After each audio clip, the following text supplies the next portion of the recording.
Hey everyone, Marianne here. How you all doing? Hope you're all having a fantastic day. Hello and welcome to my new subscribers, and welcome to those that keep coming back week after week to watch my channel. Nice to see you. Today I'm doing my week in review, my crafting week in review, mixed bag this week. So let's see what I have been up to. I will start with cross stitch. Still working on the same two projects, and before I do that I just want to, I've got questions as well, but I just want to check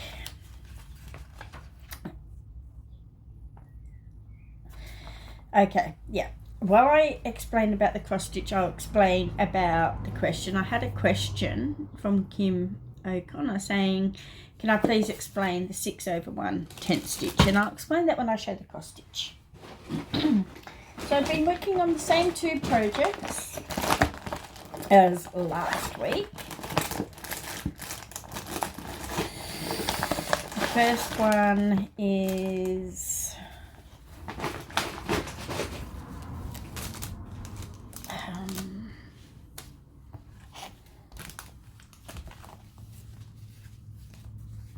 threads everywhere, and I'll explain about that too. First one is this one, and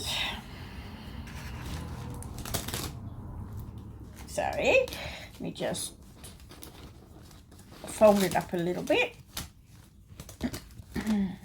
so you can see my progress, and hold it up like that. There we go. This is my progress, achieving quite a lot, and all of these are parked threads. So I am working across, and I've got to this side to do, and then that's the start of the first page. I'm counting a page as a 70 block by 80. So this has been a lot of fun. Now the tent stitch, I'll bring it in, is just the half across, and because you use, that's all you do for the tent stitch, you use double the amount of strands you would use that is recommended. So if you're doing an 11 count, the strands that are recommended are 3. So you use 6 strands and do the tent. If you're doing a 14 count, strands recommended are 2, so you'd use 4. So to do a tent stitch, you use double the amount of threads that it's recommended. Now this parking, this has made this go so fast. So what I'm doing is I'm working on each square at a time, and so I park the threads either straight if they're in the same row, and I can only count to 70, and if not, I park them in the next row where they are, or even where they fall in the page in the 70 by 80. And then when I stitch, I start from the bottom and I pick up the bottommost thread so I don't get them tangled, and I stitch that color and then park it. It's making this go a lot faster because there is a lot of changing of colors. Like these are just from some of the squares. As you can see, there's a lot of color changes. Like this square alone has 5 colors, and I think there's more colors still to do. I won't know until I finish this square, but looking so good. I'm so excited. It's going to be big, but look how good this is looking. You can see the star forming, the Christmas decorations, there's a window there. Loving it. Loving doing the tent stitch, loving doing the parking method as well. Try it. It does get a little bit confusing, but if you just work a square at a time, And then, yeah, let me know if you would do this or whether you would find the stitches confusing. This is still going to be out next week, but I'm thinking I might start adding some new cross-stitch designs, you know, that I have in my stash, just because I can, so that you guys have a bit more interesting things to look at as well. The next one that I have been working on is this gorgeous design, Santa Sleeping. And this too, I've been working in the parking method. This is what I have done with this one as well. So this is what it looks like. And it actually goes this way. With all my dangly threads so that you can see. Let me just fold up the spaghetti a bit. Okay, it goes this way. Even though you stitch it this way, it actually goes this way, the picture. So this is what it is looking like. And you can see I've been working down, and you can see the lights on the Christmas tree are forming. Like there's a lot of confetti in here. It's crazy amount of confetti in colours. But look at the detail coming. Look, you can clearly see the Christmas tree starting to form. And again, same method, tent stitch, 6 strands over 1. And over 1 just means you do it over 1 square. If you're using fabric other than Ada, like even weave or linen, generally they are like 28, 32 and higher counts. And they're used, like if you've got a lot of quarter stitches that you need to do. And generally, most people stitch the higher counts over 2. So you go over 2 blocks because some of it's stitched over 1. Those patterns that require the higher counts often have, like I said, quarter stitches. So you can easily do it on the linen and the even weave if you go over 2 where there's holes in between. On Ada it's hard, it'll be huge. So that's when we say over 1 or over 2. Generally Ada is stitched over 1, even weave is over 2. And I don't know whether you have any. I don't like stitching on the higher counts, not that high. When I used to stitch my full coverage, I used to stitch on 25 or 28. But I would only do it over the 1 square, not over 2, because I find all those holes, I lose my place really easily. It's a little bit, takes a little bit more concentration and practice to actually count over 2 squares, not the 1. But I don't stitch on the higher count, and I'm sure there are those of you that do, and it turns out beautifully. I follow someone, Stitching Mummy. She stitches on high count fabric, generally over 1, and her work is beautiful, so check her out. You can see her work. Stitching Mummy, she's fantastic. She does temperature patterns on Etsy, like for the year. She's pretty good, so go check her out if you want someone else to watch. Speaking of other YouTubers, do you have a YouTube channel? I follow a lot of you, but I don't know if I follow all of you. Let me know in the comments if you have a YouTube channel. I would love to follow you as well, you know, because we all support each other and that's fun. So yeah, definitely in the comments, let me know if you have a YouTube channel and your YouTube channel name. That would be awesome. Okay, so that's my cross stitch. I've achieved quite a bit in cross stitch, probably close to 1,000 stitches this week. That's pretty good. But my main, of course, is still the adult coloring. And speaking of that, I had a question from, let me just check.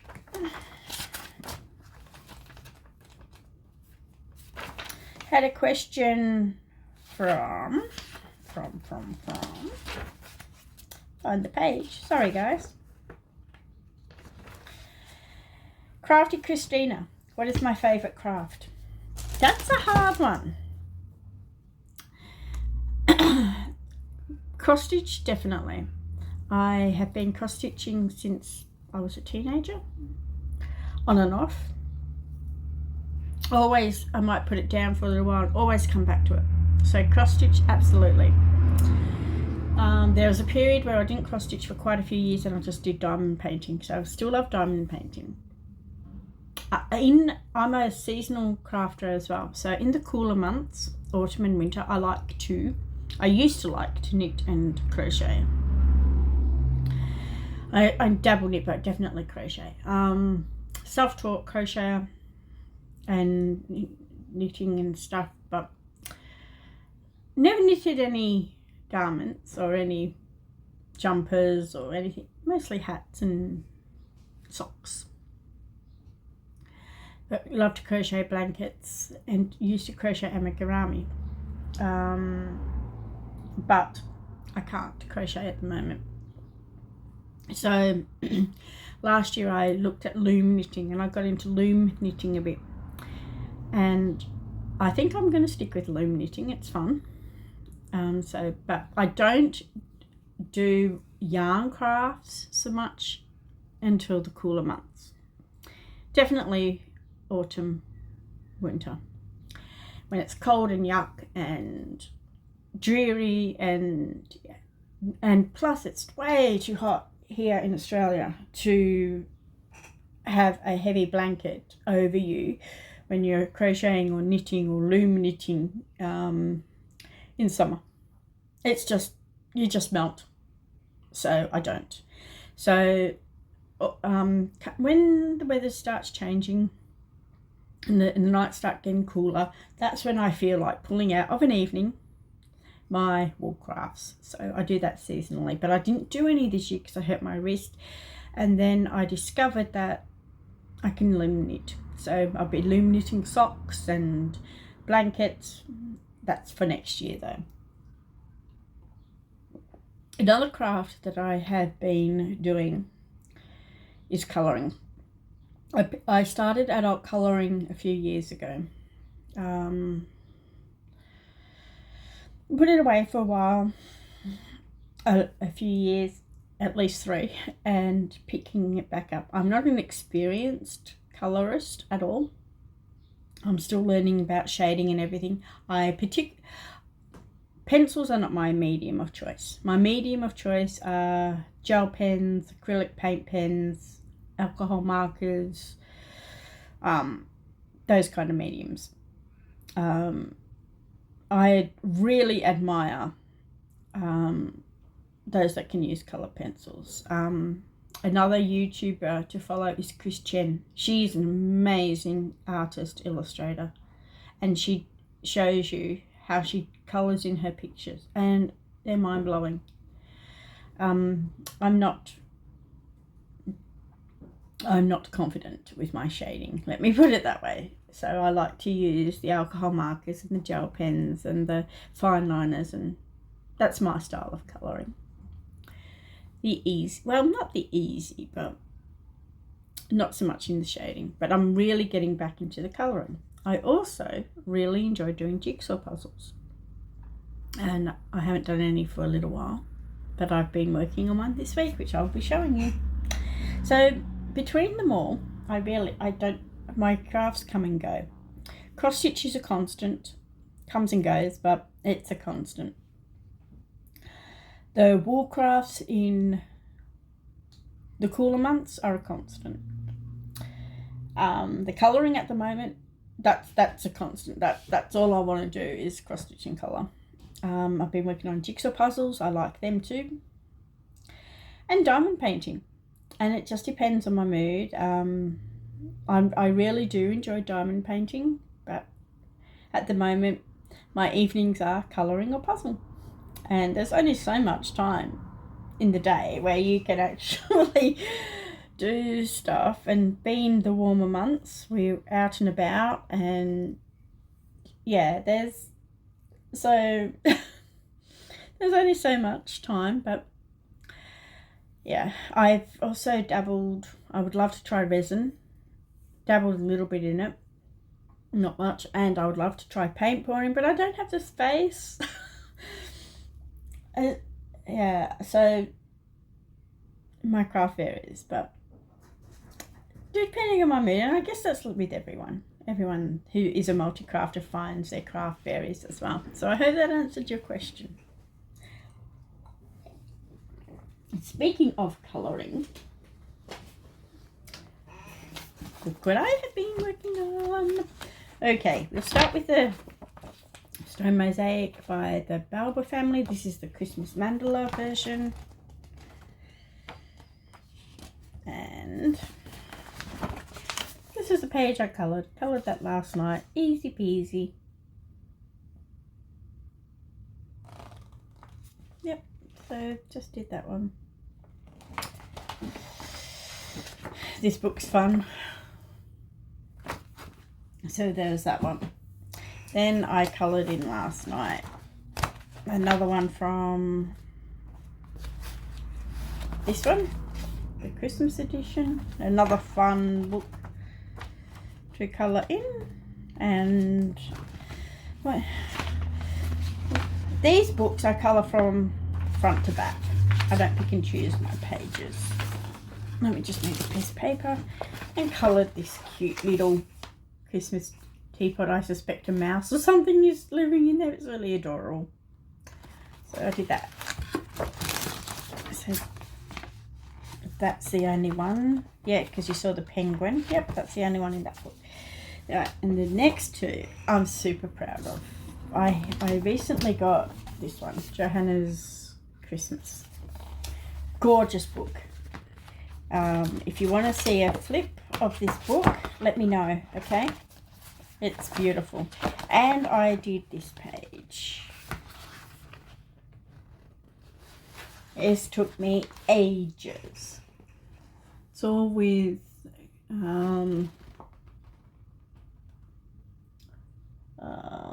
it was with acrylic paints, alcohol markers. Yeah, it's with acrylic glitter markers, alcohol markers. Yeah, like for the teddy bear and these bits, and then the rest is just acrylic paint pens. Did the glitter ones, loved it. Loved how this turned out. It was so much fun to colour in. So yeah, this took almost 2 days on and off. But yeah, look, just bring it in. Super proud of this one. So this is Johanna's Christmas, this book. So if there's beautiful designs in here. So if you guys want a flip of this book, Johanna's Christmas, if you haven't seen it, that's the first page I coloured. I only recently got this book just a few weeks ago. Let me know and I'll do a flip. It's a fun book. And see this cover? I'm thinking about doing a page similar to this in black and gold. I reckon that'd be fun. What do you reckon? Yeah, super fun book. Johanna Basford is a brilliant illustrator as well. She's got she's got a few books out. So yeah, that was a lot of fun. And this one, I had a lot of comments about this. About one, that they haven't seen grayscale, and 2, they're not sure how it would work, and what a great idea. Haven't heard of grayscale before, so I want to show you this. I love this picture. I did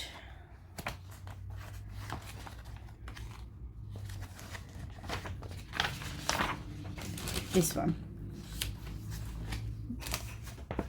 I put this on my Facebook.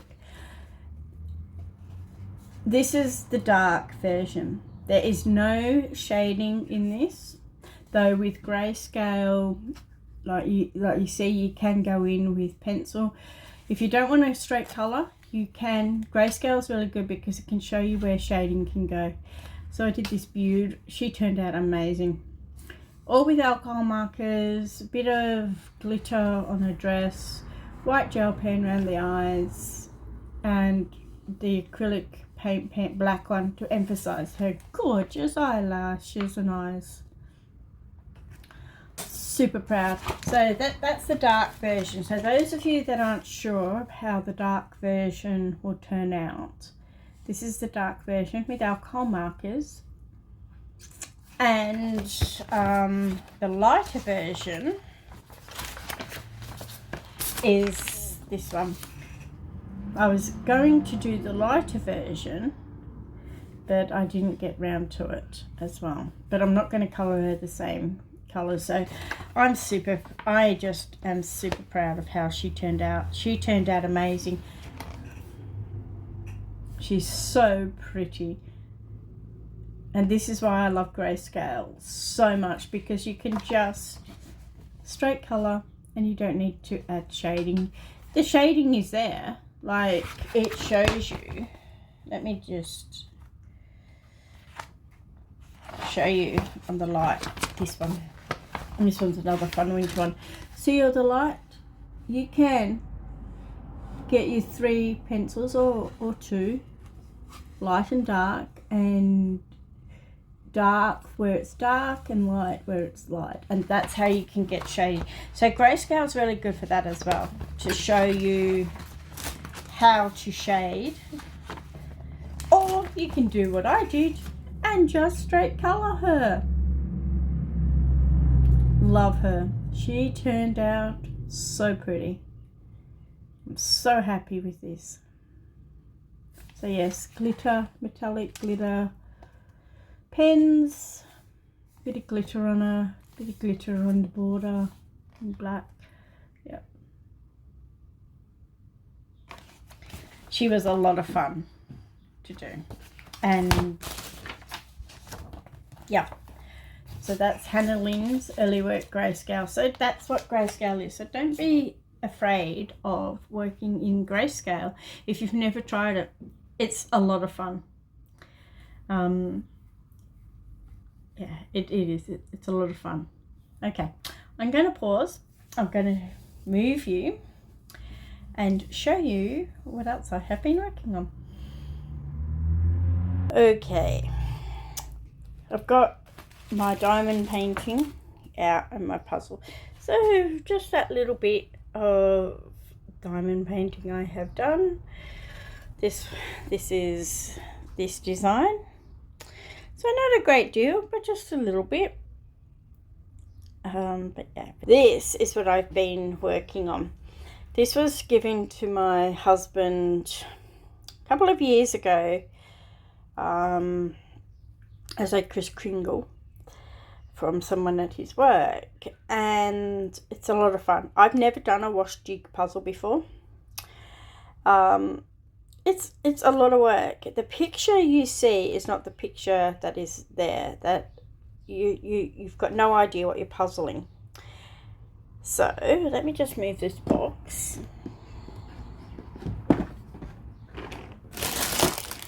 This is what I've been working on in the last couple of days. This puzzle is hilarious. Look,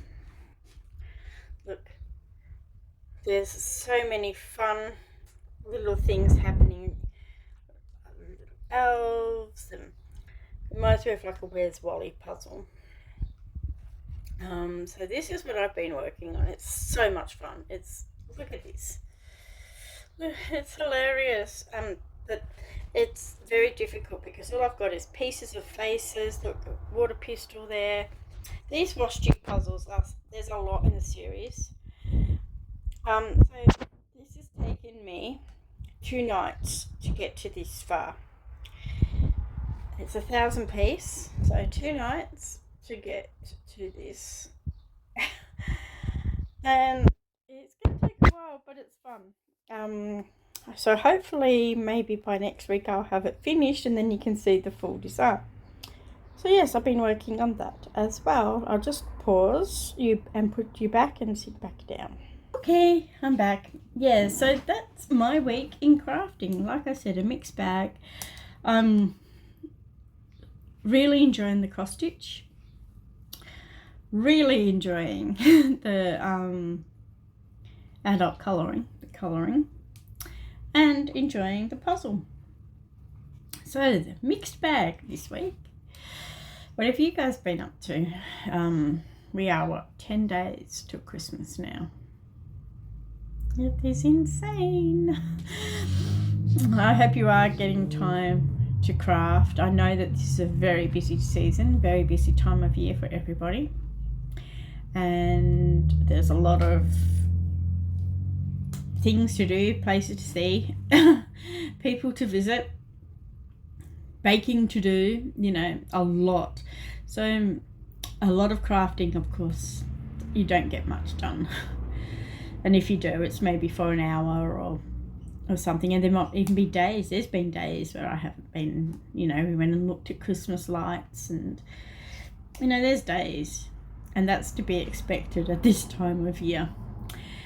I'm getting a really good response for the 24 in 24. I am just about nutted mine out. So how are you going with that? And the 24 in 24, for those that don't know, is you pick 24 projects. They don't have to be cross-stitch. They can be anything craft related, even reading, that you want to do or achieve, set goals for, and work on them throughout the year. Whether you want to finish them, whether you want 24 new starts, whether you want, like some of my full coverage, a page on each of them. Whether you want to complete some colouring books, whether you want to pull out that long forgotten blanket you started 10 years ago, whether you want to learn a new craft, whether you want to read a book series that you've been meaning to read and haven't read or listened to. It doesn't have to just be read, it can be listened to on audio. Whether, let's just challenge ourselves. I'm going to be starting new projects, not in the 24 and 24, but in the next couple of weeks after Christmas and the first part of the new year, as well as working on the ones that I'm picking for the 24 and 24. I'm going to start a lot of my cross stitches, full coverage. Get them started so then I can work on them as well, because I have a lot. And as a YouTuber, you need to see progress. So my 24 and 24 will be a lot different to everyone else's, because of course I have products to still. I'm still waiting for a product review from Outdoor Tide. It's been shipped, but it's taking its time, that's for sure. Shipping probably is backlogged due to Black Fridays and now Christmas, and so yeah. And also a point to remember, we have Chinese New Year coming up in February, and all the shops close for 2 weeks. There'll be more announcements made for that. So they close for 2 weeks for Chinese New Year. So there'll be, of course, no shipping. And then, of course, it takes them a little while to catch up on sending out parcels and everything. So this half of the year, everything, starts to slow down. And so you might not get your stuff that you've ordered in time. And just wait, just be patient, because there's a lot. Like I said, I ordered, Outdoor Tide contacted me more than 3 weeks ago, I think. And I'm still waiting to receive it. So if you are waiting for packages and everything, just hopefully some get there. Hopefully you don't need any before Christmas. But yeah, and the Chinese New Year will close. All of the shops, they will have big sales on, but then they will all close for the Chinese New Year. That's February. Let me know. Keep your questions coming. I like answering your questions. They're fun. Let me know about any of you that have a YouTube channel that I don't follow, or any other recommendations that I can follow. I also have a Facebook page that is just craft related. So follow me on there. I post pictures during the week and stuff, and that way then I can see your stuff that like your 24 and 24 or something that you've been working on. I've already been tagged, and that's really good. So just let me know how you go with that. That would be fun. And don't forget to enter this month's giveaway, which is a 50 in your currency season of giving for a budget-friendly company of your choice, to be drawn the 1st of January 2024. To enter, be 18 and over, be a subscriber, like the video, and comment December in the comments. Alright guys, that's everything. I've been very rambling and just chatting today, so sorry this video is a little bit longer. But before, so yeah, don't forget to comment if you've got a YouTube channel and your name. Don't forget to comment any questions. Don't forget to follow me on Facebook, and don't forget to enter the giveaway. And until I see you, like I said, I don't know when this parcel's coming and whether I've got other stuff that I can show. I don't at this stage. I've got parcels, but they haven't arrived yet. Like I said, postage is a bit slow. So until I see you, enjoy this build up to Christmas. Take some time for yourselves. And if I don't see you before, I will see you next week with another crafty update of what I have been up to. Alright guys, take care, and I'll talk to you soon. Okay, bye.